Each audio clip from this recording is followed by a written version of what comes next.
The Falcon and the Cage.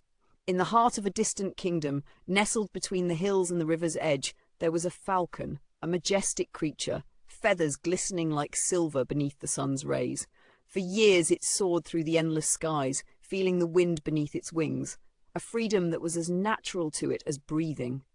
Every day was an adventure, a dance with the heavens, where the world was its canvas and the air its playground.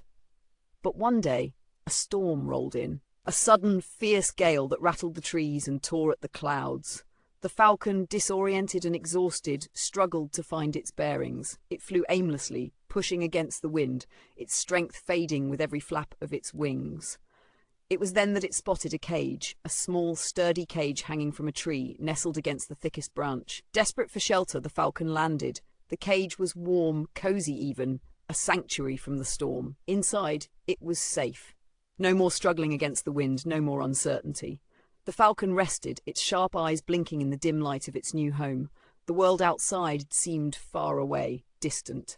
For the first time in what felt like forever, the falcon was at peace. Days turned into weeks, and the falcon grew accustomed to the comforts of its cage.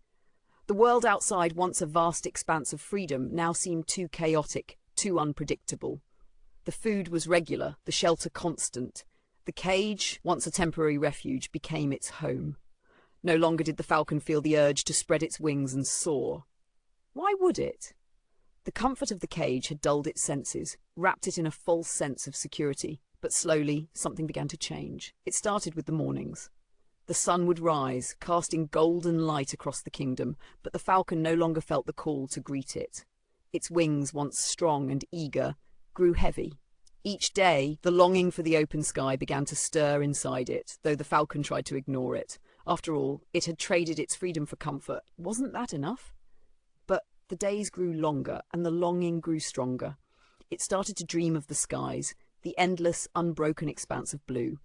It remembered the wind, the sensation of cutting through the air at speeds no cage could ever match. And as the falcon looked around its cage, it saw the bars, small, unassuming, but omnipresent.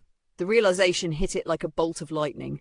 The cage had not just confined its body, it had confined its spirit. It had traded the greatest gift of all, the freedom to be itself, for the comfort of something safe but small. The falcon tried to stretch its wings but found the space too narrow. It hopped back and forth, agitated, restless. The air around it, once filled with the scent of distant lands and open skies, now smelled stale, stagnant. The bird's feathers were no longer sharp and gleaming, but dull and limp. The days of soaring through the sky were slipping further away, and the more it thought about them, the more it ached to return. One morning, the storm returned, this time not as a physical wind, but as a storm within. The falcon, shaken by its yearning, paced inside the cage, clawing at the bars, desperate to break free. But no matter how hard it pushed, no matter how much it flapped its wings, it couldn't escape. The comfort it had once chosen had now become its prison.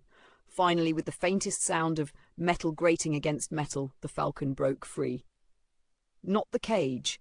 No, that would take a strength beyond its own. But it freed something else, the understanding that no comfort could replace the wild joy of the skies. It had lost its way, but now it was going to find it again. The falcon rose from the cage, its wings spread wide, the wind beneath them. As it soared upward into the sky, its heart leaped.